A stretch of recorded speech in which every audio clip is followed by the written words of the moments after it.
What is up, everybody? Welcome back to another episode of Two Knicks Chicks. I'm your host, Lady and the Chef, joined by my co-host this morning. D Blocks 21, what's up?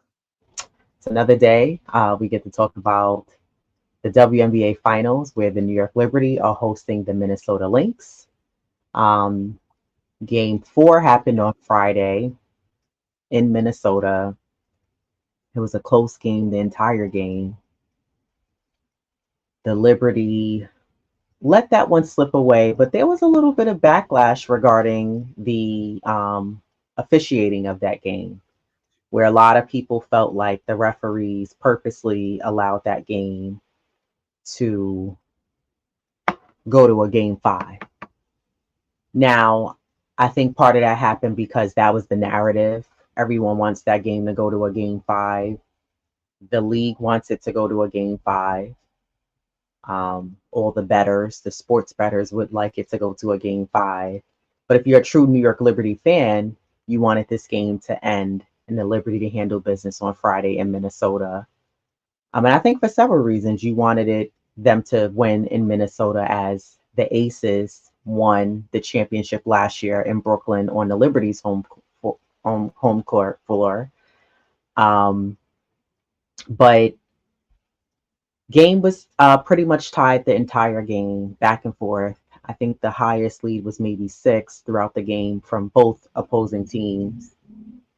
And then we get down to the last couple of seconds in the fourth quarter. Um, Nafisa Collier gets fouled. She shoots the 2 free throws. She makes them. We go down to the other end of the floor. I'm not even sure what happened on the other end of the floor with the Liberty. Then we go back down, and then Sabrina Ionescu is boxing out Bridget Carlton, and the ref decides I'm going to call the whistle. And because the Liberty were in the bonus, Bridget Carlton goes to the free throw line. So I thought it was a silly foul. I thought they should have just let the game play out. Hell, I would have even rather it go to overtime. But the fact that it played out like that, and I don't think most Liberty fans are saying it's because we're Liberty fans, but it was one of those games where it was like, really, it's to me, I think the whole conversation has been about that Minnesota's the better team over New York. Me personally, I don't think so. Sure, they beat them 3-1 during the regular series, but game 1, the Liberty allowed them to come back in, and Courtney Williams went off and made that last second shot. I thought it was quite lucky.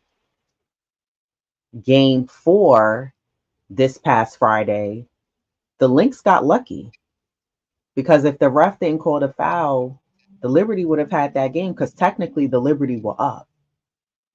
So I don't know. I feel like there's been a big controversy this entire WNBA season where a lot of fans of whatever team in the W have felt like the officiating has been terrible. And I can agree. There's been a good handful of games that I'm like, what's going on? You know what I mean? Like the whistle has just been so ticky tack and just horrible. And then after the game in the post game, Sandy Brondello voiced her opinions on the terrible officiating. And I think rightfully so, because we've never seen Sandy Brondello do this. She's never been the type of coach to complain about the officiating in games, unlike what you'll see with like Becky Hammon, who's does that for the Las Vegas Aces, and then Cheryl Reeves, who's the head coach of the Minnesota Lynx, who tend to voice their concerns when they feel like they're not getting the proper calls. And Becky also did this last year in the finals when we were playing them. She felt like the calls weren't right. And she did it this past season as well when we faced them in the finals round. And then Cheryl Reeves did this the game before and complained about the calls. I know you wanted to hear Becky complain because you felt like, I mean, we both were like complaining that the calls were just terrible, which there were. And I was going to pull up the tape, but that's neither here or there. We don't need to keep reviewing what the refs missed. The game happened already. The Liberty lost.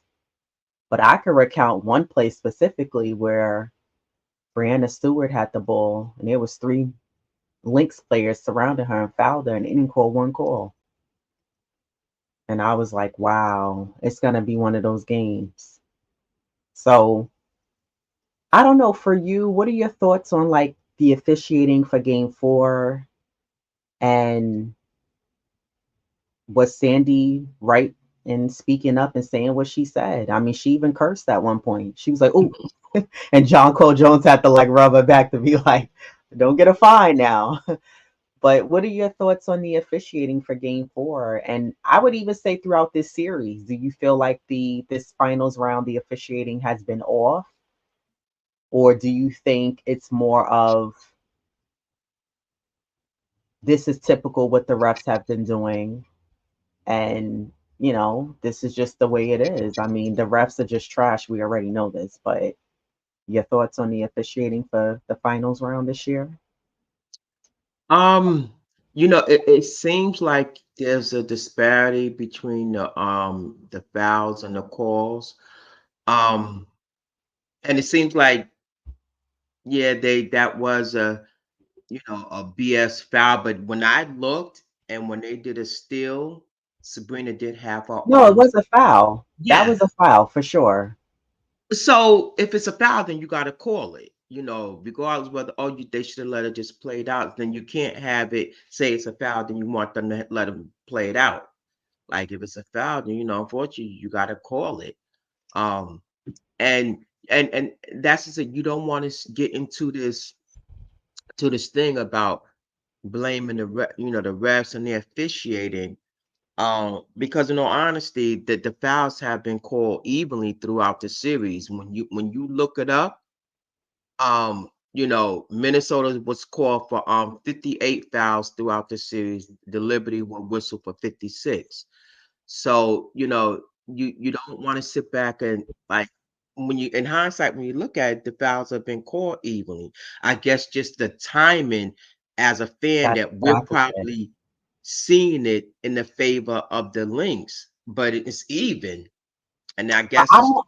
I want to interject there. I don't think it's necessarily for me. I don't look at it like it's in favor of the Lynx. I think it's the timing, what you just yeah, said. yeah, that's I think yeah, it's poor decision making on when you want to blow your whistle and when you don't want to blow your whistle. yeah. And then it's the makeup, like, oh, well, I missed that one, so I'm going to make up for it and Make call it, it. But it's the yeah, bad timing of when you're blowing your whistle, I agree. and it's causing just a domino effect, and it affects the game. And Sandy did point that out, Yeah, where she said that Cheryl Reeves was complaining in game 3 that she felt the Liberty got to the free throw line a lot more than they did. And then in game 4 this past Friday, Sandy pointed out how she felt like, not that she felt like, the Lynx got to the free throw line way more and the Liberty didn't. So, and then there's a little back into that too, because one of the things you and I pointed out was that the Liberty didn't drive enough to get to the basket. So, yeah. So that's what I'm saying. Like this loss was collectively on the Liberty. Like mhm, they have to like and they have to now this is game 5. This is what now they have to come out. Um the aggressor. Um, you know, like Courtney said, doing that walkthrough in that tunnel at halftime, we're not gonna take our foot off their necks. If they give me that lane, so y'all, she gave y'all the sound bite. Now it's up to y'all to respond. So, you know, it was just a poor timing of it all. And collectively, the Liberty lost that game. There's no finger pointing. I'm quite sure they don't. They just know what they need to do for today's game and how they respond. Um, and let's just hope the refs, let them just play it out, because when you start calling these ticky tack fouls, it breaks up the momentum of the game. mhm, So it's like again, like you said it, I said it's the timing of it all, and there's no other game after this. Like right. this is a do or die situation for both teams. Now both teams' back is against the wall, and how whoever comes out responded and control that and dictate that game, amongst other things that they need to do to control the tempo. And this is who, again, is going to come out the victor, who's going to be, that confetti is going to be, thrown down for. Is it the Liberty? Will it be for the Lynx? But, um, I don't, like I said, when you look back, it seems like, eh, but it's been evenly again, like it's the timing of when you call that foul. So yeah, I just want to just throw that out. Yeah, I think that's something though that as the referees, you're not going to be perfect and you're not going to catch everything. But I Yeah, think that the referees really have to monitor the timing tonight of when you're deciding to blow the whistle, because then there's going to be all hell to pay. I'm telling you, they better have security when they're going to their cars, because you're in Brooklyn. You're not in Minnesota where it's friendly. You're not there. So I suggest that aside from the Liberty having to step up and be more aggressive, and we'll get into that, I think that they really have to watch the timing of when they decide to make calls. If someone's driving into the lane, whether that's Jonquil, whether that's Stewie, you gotta call the whistle. yeah, Rightfully so. Like if they, because I saw at least twice where I could recount off the top of my head where Stewie drove to the basket, and it was, I mean, one time she got mauled and she was sitting on the floor, and Brianna Stewart just did one of these and she got back up, ran to the other end, and Sandy Brondello was jumping up and down, and you don't really see her do that. She was pissed. And I'm yeah. like, rightfully so, because it's like, yo, y'all practically giving the Minnesota this game so you Well, could force it to a game 5. And I don't know. I just felt like the officiating for game 4 just wasn't the tightest. It wasn't the best. It was a little too ticky tack. It was too, just like well, the timing of when they were calling fouls was just silly to well, me. like when we talked yesterday, s- Coach Reeves put that sound bite out in Game 3 about how she felt Nafisa wasn't getting the call. She went to the free throw line 4 times in game 3 compared to Stewie 10 times, and it wasn't a big disparity. Yeah, Stewie went to the line more, but you can't you could say that and not the disparity, because it wasn't a big disparity. It was a 2 point difference as far as going through the free throw line. So Sandy did it in game 4, and like she says, I'm not she doesn't whine when No, she she go to that podium. This is the like one of she did it before, but you don't see she's not making a habit of blaming the refs. She takes ownership and responsibility. She don't sit back up, get up on that podium and whine.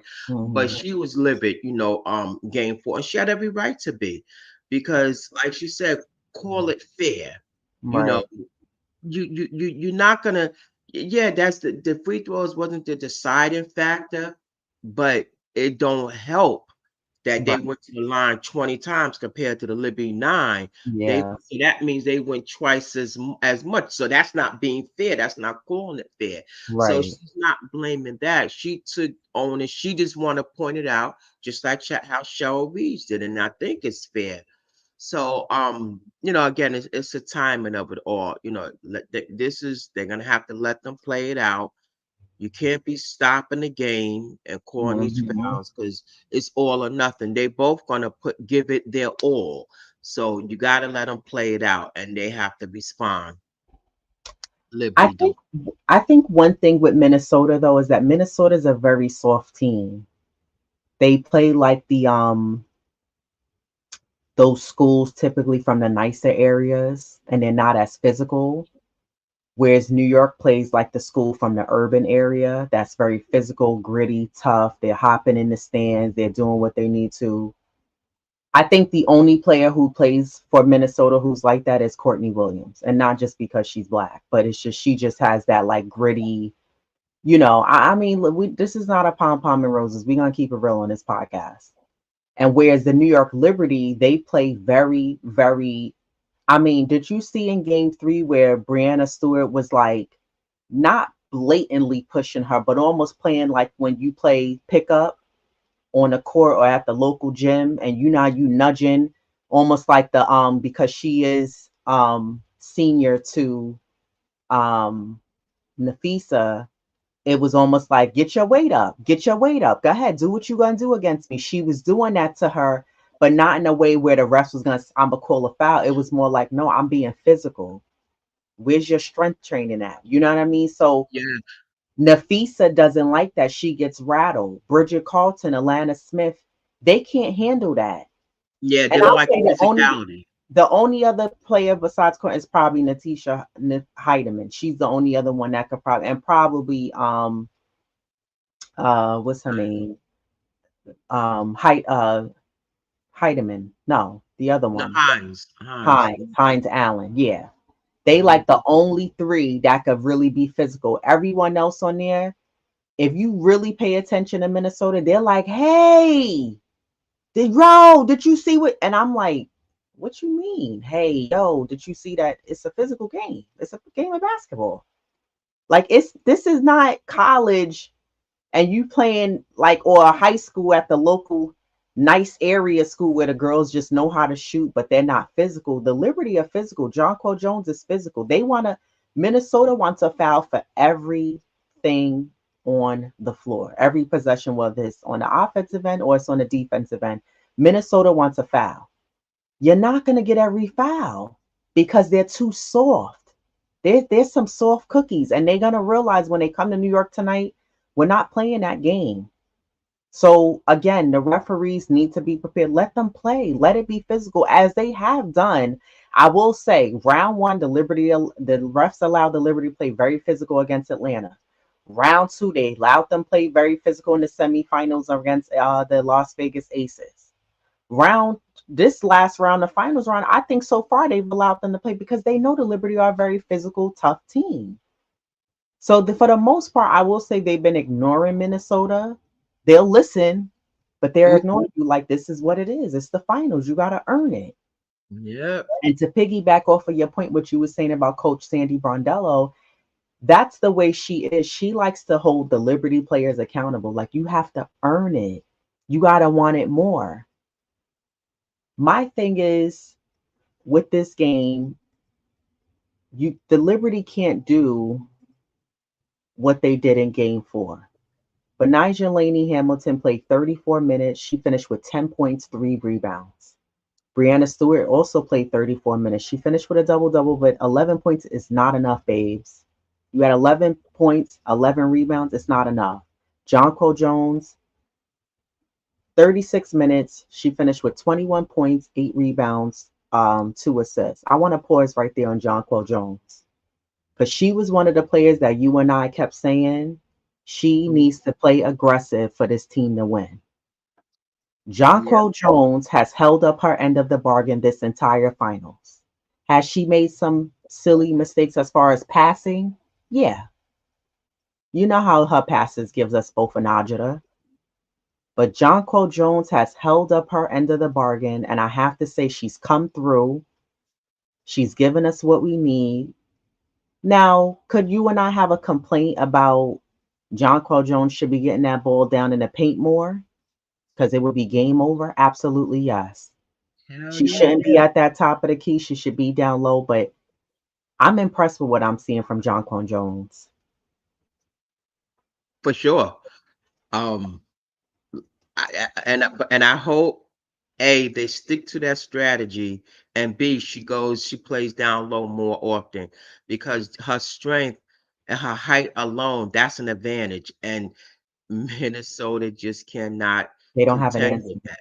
Yeah, they Yeah, don't have an they answer. don't have an answer for Jonquel Jones. And Cheryl Reeves was pissed that Jonquel was shooting all them threes in game Yeah. 4 on Friday. She couldn't believe that no one was picking her up. Hmm. So this is what I mean. Like Minnesota should know that the Liberty have multiple threats and weapons of players that can shoot the three. But I have to say, Jonquel Jones has truly impressed me the way she's been playing. We move on to Leonie Febish. Played 36 minutes, had 19 points, 5 assists, 3 rebounds. Leonie Febish, what I noticed what she did, she saw in the first quarter that Sabrina and Brianna wasn't doing much. So she said, I have to be more aggressive. She needs to bring that same energy tonight. Because my thing with Phoebish that like irks me is she's a look to pass first before she looks to shoot or make her move and drive. It's Mhm. painful to watch because I'm like, you're 6'4", 6'5", however tall you are. You have a long wingspan like Brianna Stewart. A lot of times you have Courtney Williams guarding you. She ends up somehow on Phoebish. You can take her. You can take her. So I want to see Phoebish be aggressive offensively. She also has to be aggressive defensively. And I want to point out in game 4 on Friday, Phoebish and Jonko Jones weren't in foul trouble. That was a rarity for us. Yeah. So again, if Phoebish and Jonko have to stay out of foul trouble tonight, but Phoebish has to be aggressive and look to score. She's a walking bucket. Score. How many of those baskets on Friday that Phoebish made that kept us in a game or gave us the lead again? So Yep. you gotta look to get her the ball somehow, figure it out. I don't know. The Liberty got to figure out how to get Phoebish the ball. Then you move on to Sabrina Ionescu, played 36 minutes. She finished with 10 points, 5 assists, 6 rebounds. It's disgusting.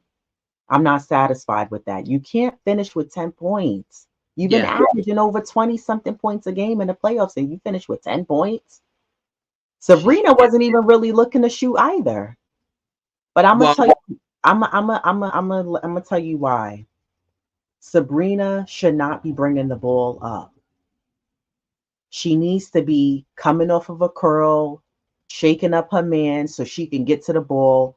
They need to give Courtney Vandersloot some more minutes, and she needs to bring up the ball, or Stewie at times, and Sabrina, because the problem is Sabrina brings the ball up. She does a good job bringing it over half court, but now it's too much dribbling. She stops somewhere at an angle at the top of the perimeter, and then here comes the double team, and now she's doing this, and she's trying to look to pass the ball, and oops, turnover, waste of possession. You wasn't even looking to score. And the few times she drove, okay, whoop de darn do, but 10 points? Come on, girl, that's not enough. We're not gonna win with you giving us 10 points. yeah, and she shot well, she was looking to shoot, just that her shot selection was horrible. She shot 5 for 15. Your field goals, it's just not gonna cut it. And Yeah, you were 0 for 5 from the 3-point line. yeah. Babe, not gonna win tonight. If We're you not. if you shoot one of those games tonight, It's a wrap. mm-mm, It's it a wrap. is. It's a Because wrap. now somebody else has to carry the load. Niara Sabali played 11 minutes. She had 4 points, 5 rebounds. Played 11 minutes, had 5 rebounds, 4 points. Honestly, Niara Sabali has done a really good job in the minutes she's given us. And I'm going to tell you why. She's given us second, third, fourth chance opportunities to get us another opportunity to shoot. She's given us the opportunity to grab the rebound because she's another one. She's so tall, they can't really contend with her. That's why Cheryl Reeves had to go to the other two tall girls. She didn't play Yeah. Hines Allen, I guess, because Hines Allen is not as tall. So she needs the height to pull down Yeah. the boards. I will say Minnesota did a better job boxing out the Liberty in game 4 on Friday and grabbing the rebounds. The Liberty have to do a better job of that. I didn't feel like we was as aggressive grabbing the rebounds as we normally Mhm. are.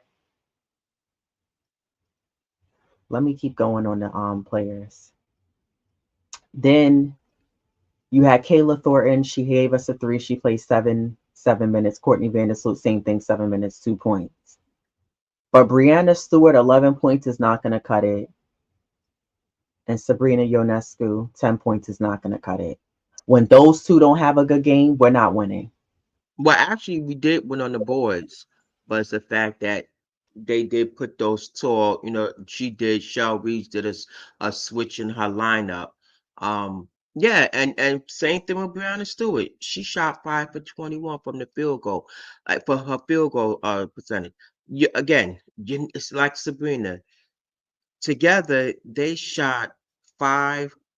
what's that, 10, or what's that, 6, 36, you you're not Yeah, gonna, you just won't win. She was 0 for 4 from the 3-point line, and then she was 0 for 8 before she even made her first basket. So these are the things that, like, you gotta say, "No, I gotta do it." And I know she's gonna respond, but that game could have been closed out in Minnesota. agreed. And that Had could, Stewie and Sabrina had a good game. Agreed. yeah, Agreed. because it wasn't like it was a wide margin where they, you didn't get blown out. You didn't have to fight to crawl back into the game. You, Right. it was, you guys were trading baskets, and so it wasn't like, again, it wasn't a wide margin. And there was some errors that was made. So, and this is now what they have to do to correct them. And one of them, like Sandy said, she didn't call that effing timeout. So, Hmm. yeah, but she, to her credit, she said she was trying to call a timeout with 30 seconds left. She said the refs just didn't hear her. So They I heard her. jump on that floor. So I might, but if you jump on the floor, you get the tech. But it's the fact that you got to find a way to get their attention some way, somehow. Or your players have to be cognizant too. Like, look over, Mhm. get a glance over in that bench to see, are you looking for, a little quick set. I mean, I don't know what's it. Something. Yeah, you got to figure it out, because if it comes down to that, if then now you need to know, now you got to call that time, and I think she had like a reset. So She this did. is something that you got to be cognizant if it comes down to that. Let's hope it don't. So, like, these are the things, like, they definitely have to correct, and I know that they will respond.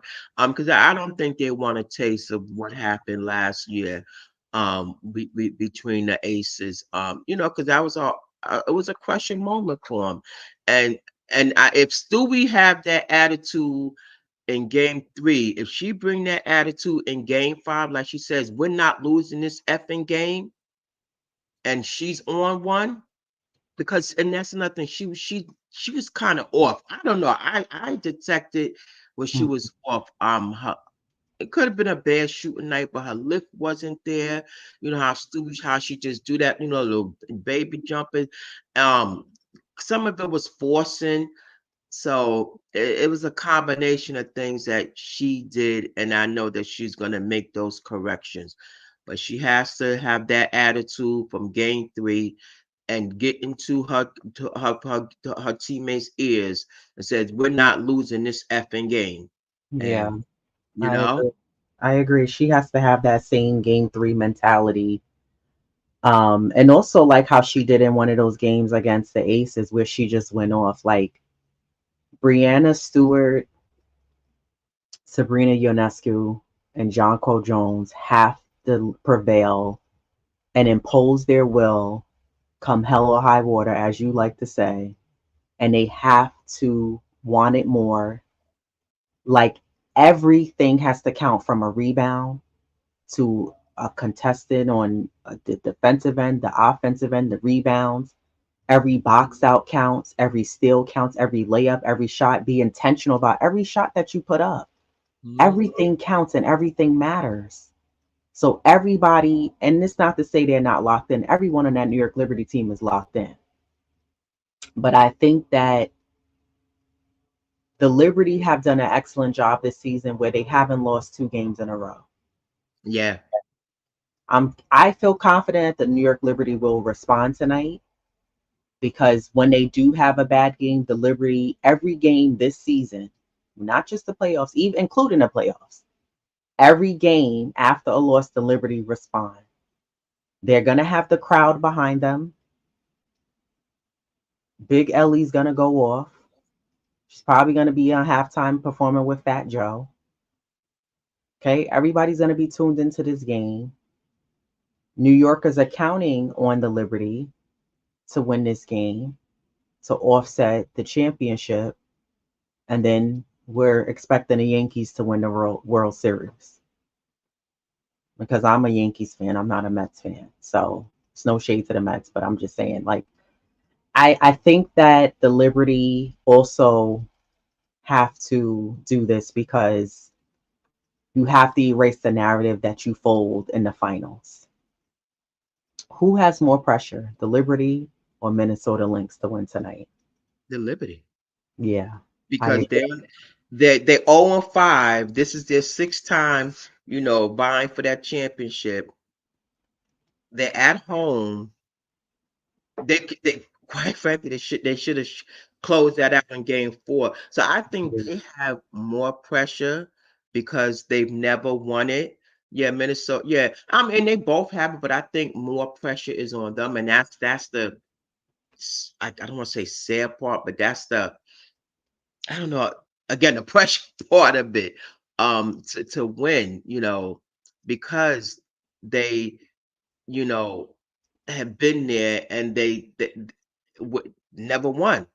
Hmm. So yeah, oh man, yeah, yeah, and I'm like Damien, Cox. He's like, look at this, you know, he's like, hello, ladies, how are you doing today?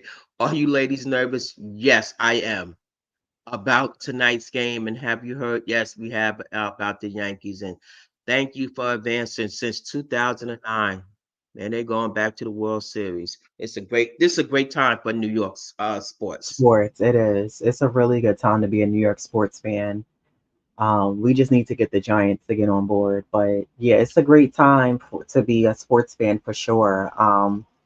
I think that's what also makes it like a lot of New Yorkers, even if they don't really follow the WNBA, they know that the Liberty are in the finals. And I think a lot of people are like, yo, if they could just kick it off. And now it's like, okay, now tag, you're it. Yankees, you got to do it. Then they pass the torch over to the Knicks. And then they have to do it. And they're very much capable of doing it. But I think that, yes, the pressure is on the Liberty to be able to get the win today. And the Liberty are more than capable. And they When you do. look at this final series, Minnesota hasn't, the two games they won was by chance. That was luck. They didn't win because it was like, damn, they blew us out, or they was winning by 10, 11, and we just couldn't get back in it. It wasn't like that. You know what I Exactly. mean? And I had a little like fear that there was gonna be a game like that where I was like, damn, the Liberty are gonna be, maybe down, and they was able to cut into it, but they still lost by 5 or 6 points. Like that wasn't the case. So I think tonight requires like 200% effort from Jonquel, Sabrina, and Brianna Stewart. Their big three has to come through and perform. I also think this finals, the defense from the New York Liberty hasn't been great. Like Minnesota's getting a lot of easy baskets, a lot of easy middies, a lot of easy. Nafisa Collier's cutting. Courtney Williams is hitting her on the cut, and she's in the easy layup. You know what I mean? So like, I think the Liberty does an excellent job at switching, but what's hurting them is that sometimes whoever's helping guard at the top of the key, they're coming to help. And it's not a full help, it's a small help to kind of deter them from coming into the paint. And then whoever has the ball at the top of the key for Minnesota, they're kicking the ball to the left or right side. And then there's a third pass to the shortest end of the 3 point line, and then they're getting the easy basket. Or they're finding somebody under the basket. The Liberty have to. They have to tighten up their defensive effort Yeah, because you 'cause can't allow tonight's game to be a back and forth game. It can't be, well, we're going to score. Okay, now you score. Now you got to get a stop.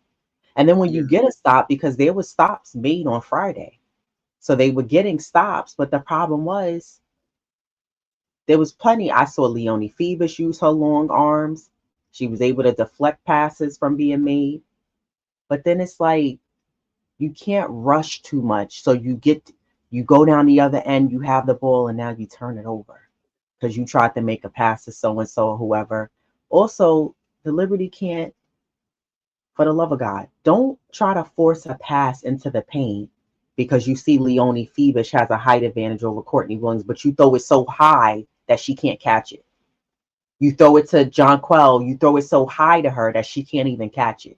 So you have to watch things like that. That's causing a wasted possession, and now you're allowing them to go back the other end of the floor and get some points. Or those chest passes because now they steal it and the fast break. So you Because they're gotta, too be mind. predictable. Yeah. Stop throwing those predictable chest passes and bounce passes as well. So, and then even like at certain points you saw like Benigel Laney or like Sab where they got the ball and then the ball you dribble it off your knee, you dribble off your you know what I mean? Like I'm not saying that happens several times, but it has to be cleaned up. You have to play like with very, very minimal errors. You have to play with minimal turnovers. Yeah, there's no room for For errors, error at all. unfortunately, this is what it's come down to. Your turnovers has been your Achilles heel. Well, you know what? Again, you gotta play smart and not hard. And yeah, and like what the woman said, we will leave everything out on the court tonight. Um, and maybe Sandy needs to use that bench a little more. You've been hollering about that since for Jayla Sherrod, a disruptor, and that's what they need.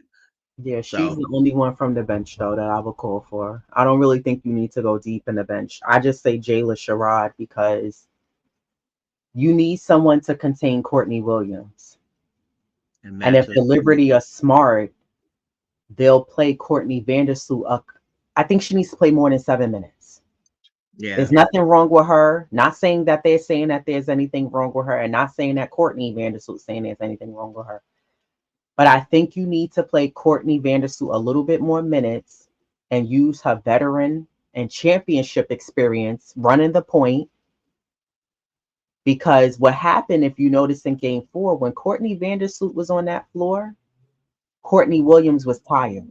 She was huffing and puffing from having to run around, play defense against her. That's what you need. You need somebody quick and fast who's going to run around the floor, tire Courtney Williams out, because Courtney Williams is feeling real cocky and confident. She said, I'm deep in my Birkin bag. And I'll be damned if they on the Brooklyn floor in Barclays doing the electric slide after a win. I'm I'm not here for it. I'm not. So I say at times you could bring in Jayla Sherrod, and it's no diss to Courtney Vandersloot or to Sabrina or to Benijah Laney Hamilton to guard Courtney Williams, but I think you need somebody with the speed, fresh legs, who can come in.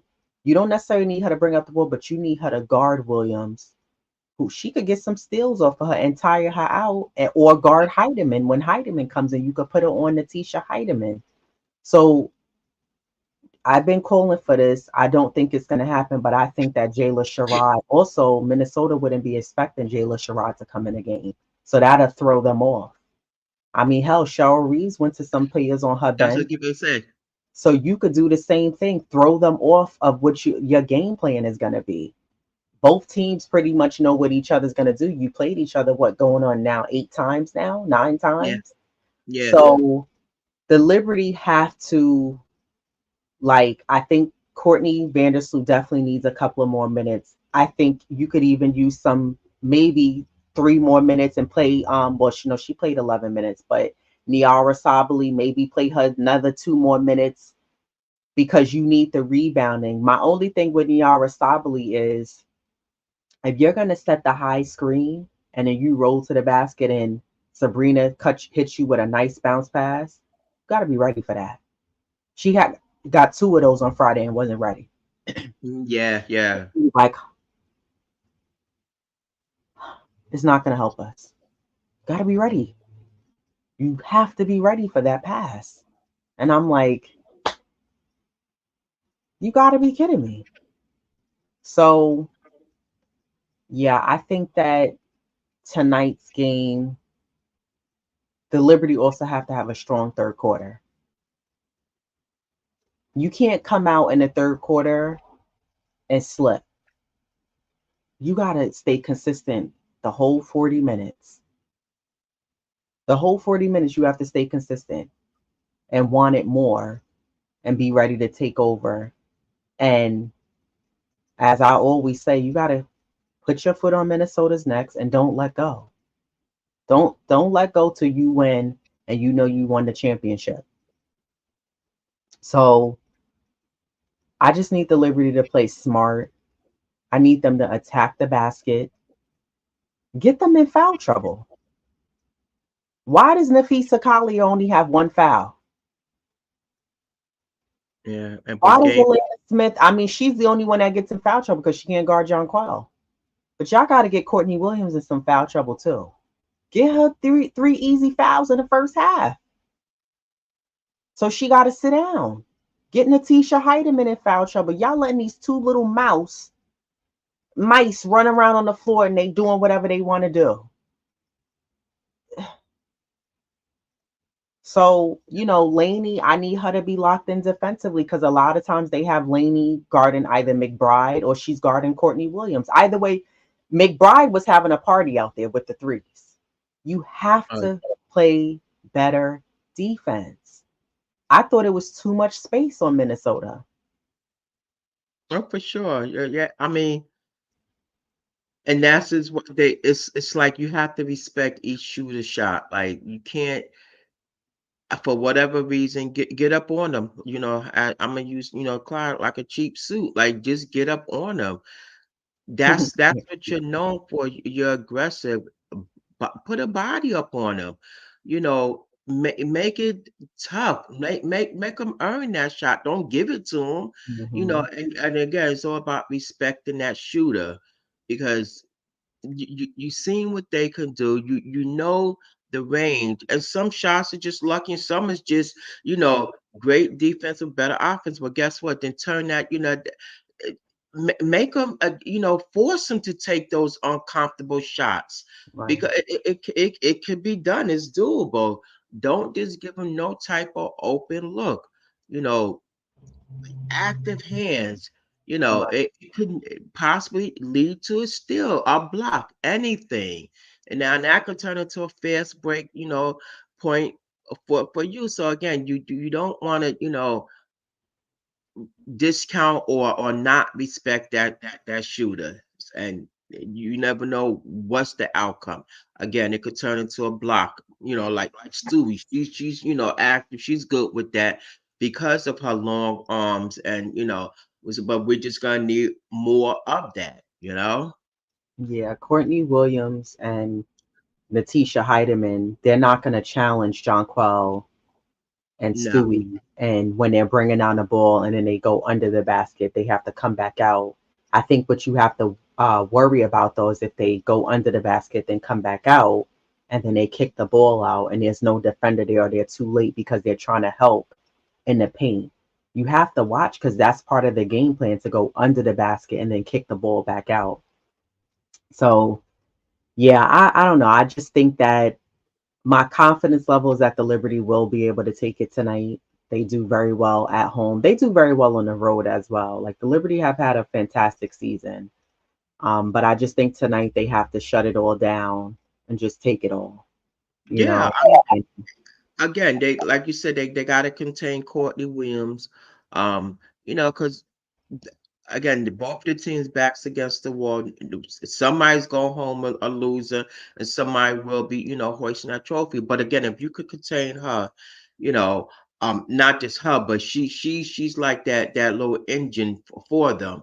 You mhm, know, she's believe it or not, she's their vocal leader.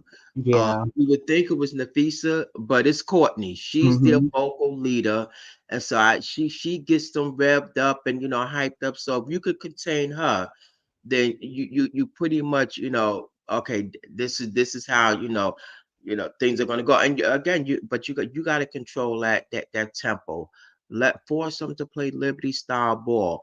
They're not a physical team, so they don't want to get touched and bump. They don't want to body them. Oh well, this is basketball. This is how it's going to be. So that's what you have to do. You know, guard that perimeter. We know if you don't, guess what? Somebody's up at the top of the key, somebody's in that corner. So these are, little things that I believe that the Liberty will definitely, make adjustments for. and again, make them force them to take those difficult shots. So, but Sandy's gonna make those adjustments because she's good at it. Like you said, they very seldom lose back to back. You They know, haven't. exactly, they haven't. So that's a credit to Sandy by for her to making those adjustments for the next game, and and this is what she's gonna do. Yeah, so we'll see. Shout out to the New York Yankees for handling business, going to the World Series. It's about time. They were real dried up too, so it's about time that they making something happen. Because you know what my issue with the Yankees were? They would do well, then October came, they start crumbling, losing gas, losing steam. So I'm happy that they've they're in the World Series, much deserved. And it's for theirs for the taking. It's for theirs for the taking. So shout out to them. The Knicks did lose their last um, preseason game against Washington, which is crazy. I don't know how you lost to them. Actually, I do know how the Knicks lost to them. OG Anunoby played 28 minutes. He had 14 points, 4 rebounds. Josh Hart played 25 minutes. He had 5 rebounds, 2 points. Carl Anthony Towns played 30 minutes. He had finished with a double double. He had 22 points, 12 rebounds. Mikal Bridges played 32 minutes, finished with 8 points, 3 rebounds, 3 assists. Jalen Brunson played 28 minutes, finished with 27 points, 5 assists. Campaign finished with 20, played 20 minutes, finished with 12 points. Pacome Daddier played 17 minutes, had a nice game with 10 points. And Tyler Kolek, who's just proven that he belongs on his team, played 17 minutes, finished with 13 points. Precious Achua wound up limpy and gimpy, got hurt, but I still like what I saw from him. Played 15 minutes, finished with 6 points, 4 rebounds. Jericho Sims played 11 minutes, finished with 2 rebounds, and still allowed players to score over him.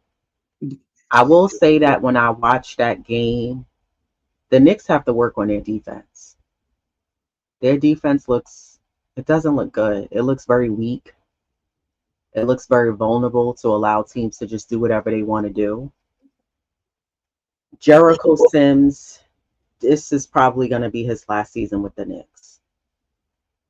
I'm Yeah, looking at Kolek, I'm looking at Pacome Daddier, and I'm like, how are they able to look like they fit in and they in the right places and the right spots on the floor, and they look like they're able to follow the plays and make the right positioning on the floor and where they should be at. And Jericho looks like he's just in the flow of the movement of the game. Um, but Kolek, man, Tibbs sat Jalen down and let Kolek run the point. I didn't feel like we missed the beat. I didn't feel like we missed the beat. And OG just shows why he's so good as a defender.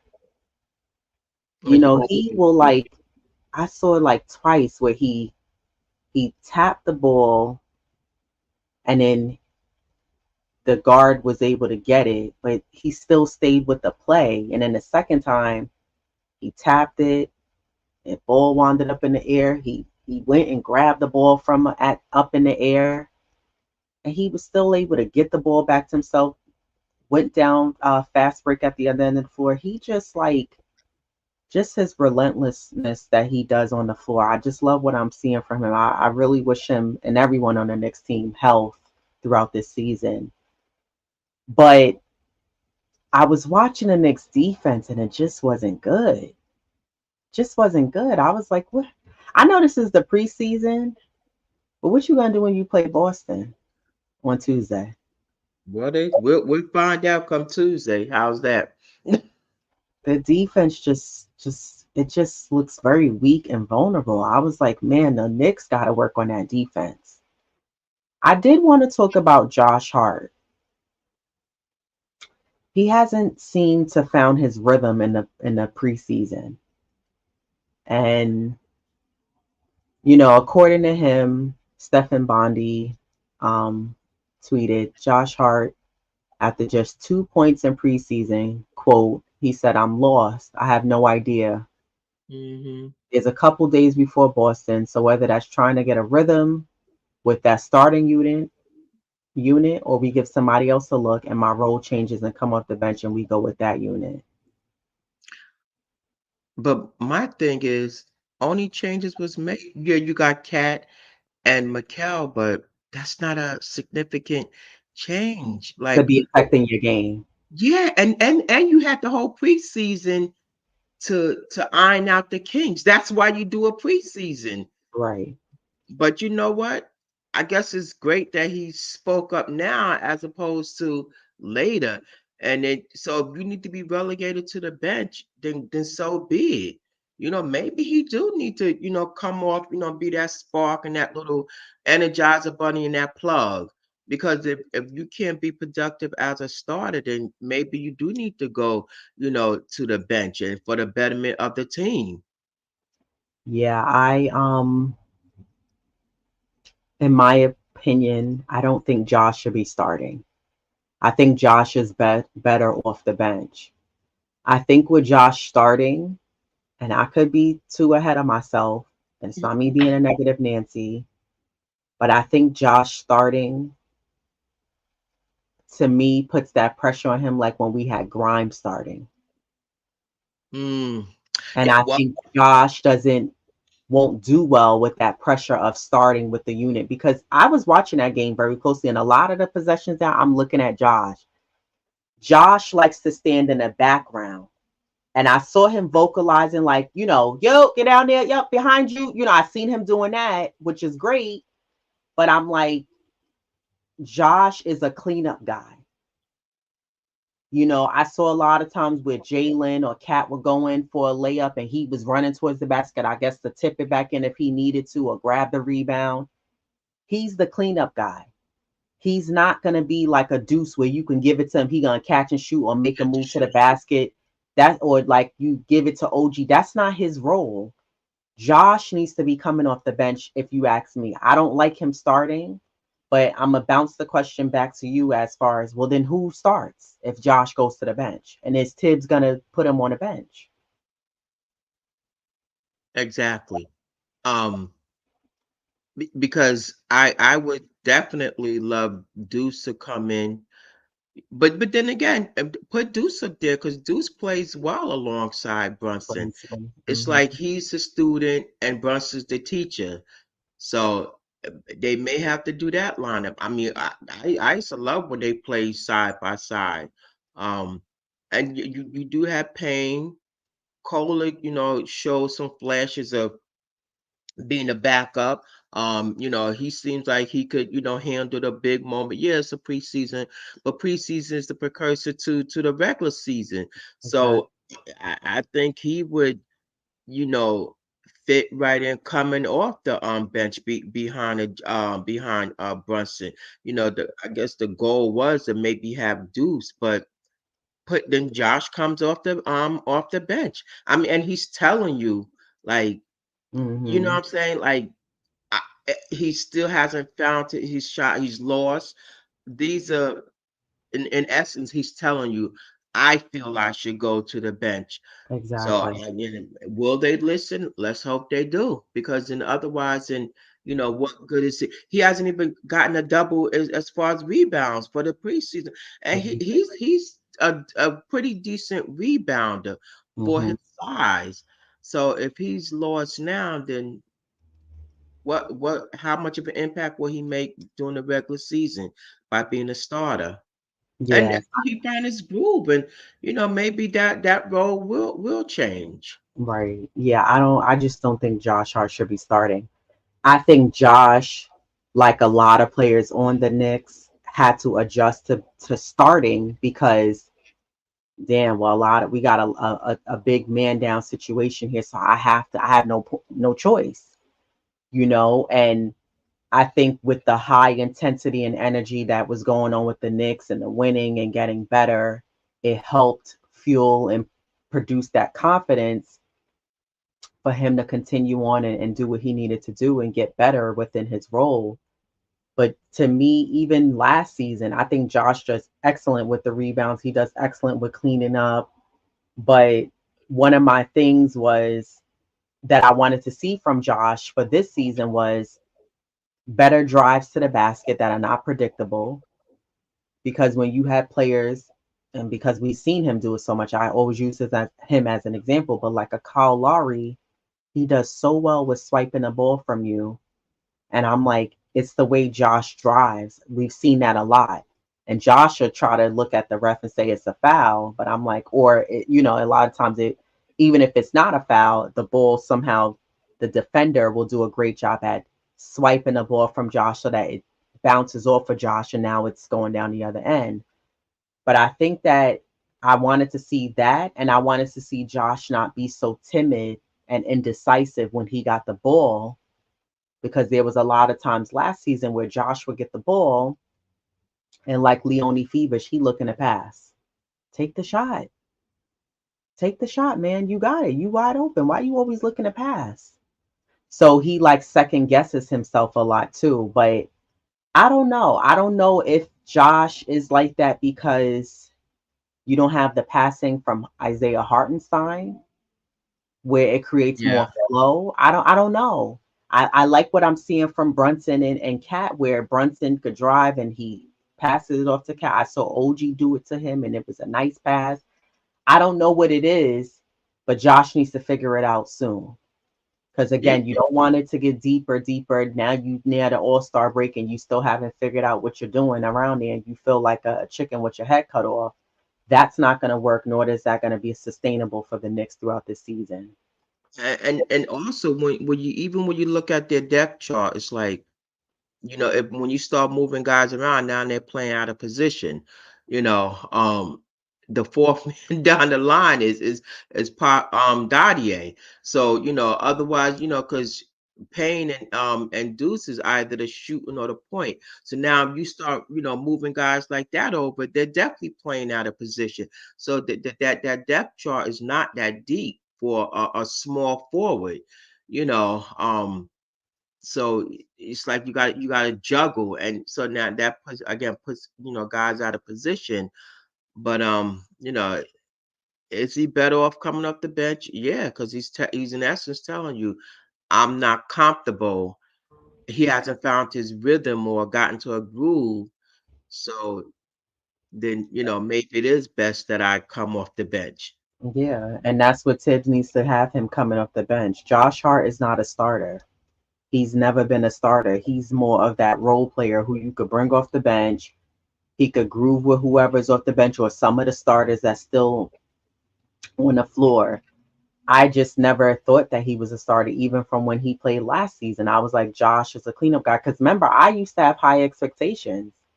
And I remember you was like, that's not his role. He's not out there Yeah, to score 20, 25 points. You was like, he can do it, but that's not really what he's out there for. Like, yeah. he's more, and people in the comments was like, he's a cleanup guy. So yeah, no, it's unfortunate that the Knicks waived Landry Shamet because he got hurt. And I understand you don't want to hold on to people that's gonna be this new front office. They're not doing what they used to do years ago when they would hold on to guys that was total bust and injury prone and just sat on the bench the whole season and was collecting a check. So they're not doing that. I understand that. But I don't know. I think that they have. I don't know if Tibbs is gonna want to go small and bring in Deuce. I don't know how you work that out, but I think they need to figure that out quick as far as the adjustments, because I really don't want to see Josh fall into that trap like Grimes did. You playing you're starting, and you're not really comfortable starting. There's this immense pressure on you. And the Knicks have some pressure on them this season to get past the damn second round. So I just don't. I really hope that Tibbs figures it out. Like you said, he's telling you, he's trying to say, I don't know. He wants to say more, but he don't want to happen because the Knicks are quick to let you go. Or Rod, you you're gonna get right on that bench if you speak too much. So that's why he's saying, I don't know. He knows, but he's basically trying to vocalize, yeah, I don't need to be starting on this team. I need to be coming off the bench. So Kareem Grant, salute. He said, "Do you think Tibbs still trusts Toppin? We haven't seen him play all year." I don't know. That's a good question because I didn't see him play last night either. He's day to day. That's why. Oh, well, there you have it. And same thing with Deuce and now pressure's been put on the day to day. Yeah. So Don't we'll start see. dropping like flies too soon, everybody. It's too early for that. Salute Damian Cox. He said Cat will have to do the dirty work defensively more since Mitchell Robbins is out due to injury. Yeah, and I think Cat realizes that he has to do the dirty work. I think he realizes that I'm playing center slash power forward and I have to be a a hybrid role essentially on this Knicks team until Mitchell Robinson comes back. And hell, even when Mitchell Robinson comes back, you got to make sure he's able to stay healthy for the time that he does come back. Because Mitch comes back and gives us 3 good months and then he tweaks something else and now he's out again. So I'm not even counting on Mitchell Robinson to come back and be fully healthy. I hope and pray he does, but he's something's always happening to Mitch. It's always something with Mitch. He tweaks something. He's like an old man at this point. MBM salutes that play his position bench. Yeah, I think Josh Yeah. Hart is definitely better coming off the bench. He doesn't look comfortable. I was watching the last 2 preseason games, and Josh, he's not doing what Jericho Sims is doing necessarily, but where he's just playing the motions of the game. He's making sure he gets down each end of the floor, but he looks like he don't know where he should be. You know what I mean? Like on the offensive end, Josh is kind of like he's standing to the side of the perimeter or in that corner. He don't look like he really know not necessarily the plays, but he don't look like he's comfortable in where he should be as far as where I should be standing on the floor. Where should I be ready to handle? He just looks like he's just standing out there. He's being a vocal cheerleader. He's being positive, but that's not enough. So I really think that Tibbs has to figure out something else because Josh starting is not the answer. Salute Joe Curry. He said, then why wouldn't we trade Hart with Randall for Cat? Maybe Minnesota didn't want Josh Hart. And isn't Yeah. Josh under a contract anyway with them, with the Knicks? Hmm. I don't think they wanted him. Yeah, you'd be surprised. Like they even try to do Randall and Mitch. They didn't want They that. didn't want You know, Nick. it's teams, they want certain players and they want just like how we want players to make us better, you know, for most times or sometimes you know be building, sometimes teams that's who they want. And they know DiVincenzo could make that impact for them more so than a Mitch or even a Josh. They saw the value in DiVincenzo, and just by him being started that one year, how his stock rose. Hmm. So you know he became a better overall player. Like they would rather his shooting, as opposed to you know Josh. He was known for being a great rebounder for his size, but they chose offense over you know, and the same thing with Randall. So I guess that's one of the reasons why they probably didn't want Josh. I Yeah. mean, you know, this I wish we could have kept Diva as well, but ultimately it's not up to us. Teams want particular players to make their team better, and that's the route they went because we could have sure shipped off Mitch, but hey, we're stuck with him. Yeah, exactly. And that's true. It's so true. Like teams, the Knicks tried different options, but if the teams don't want that certain player, yeah, they're gonna take Randall. Randall wasn't the question, but they didn't want Josh Hart.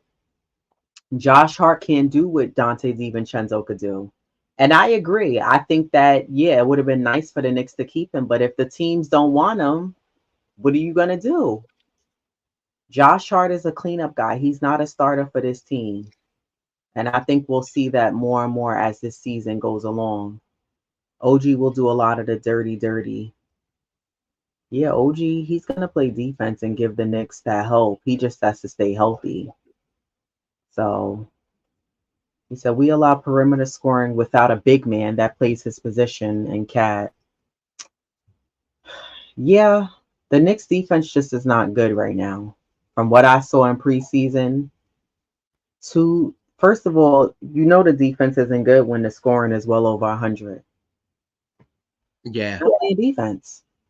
You're not playing defense. So the defense is going to be a hindrance. So it's still very early. Season's about to kick off this week, but I think the Knicks have to definitely improve their defense. They have to tighten it up.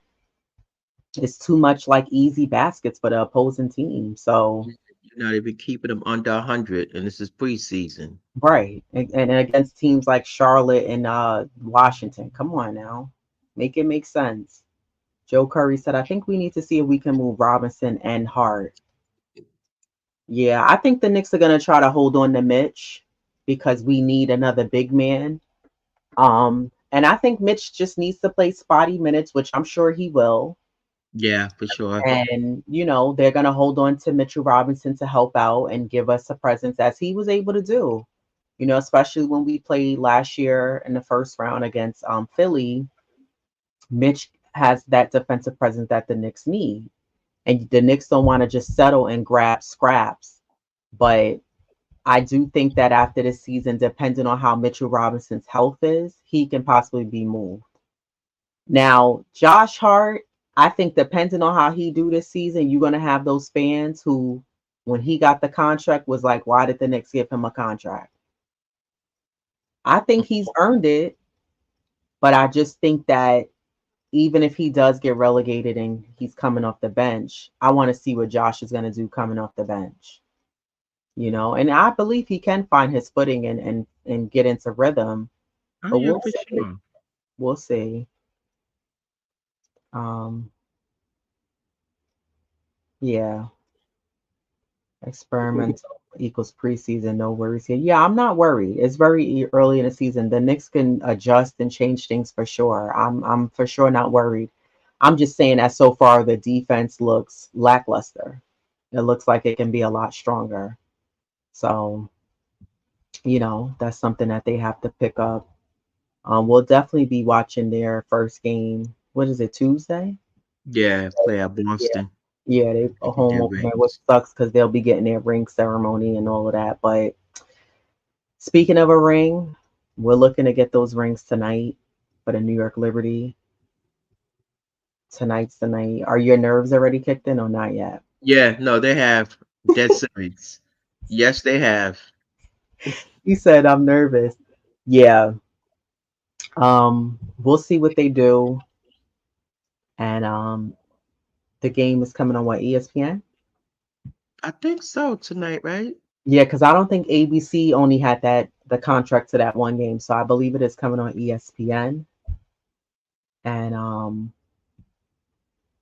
I hope you all watch that game and tune in, support them. Yes, on ESPN. Yeah, so it comes on at 8. It's a late game. Um, Oh I, boy. I think the Giants play at 8 too tonight, right? Yeah, Saquon's coming. He's gonna bust their butt at the MetLife, and as he should.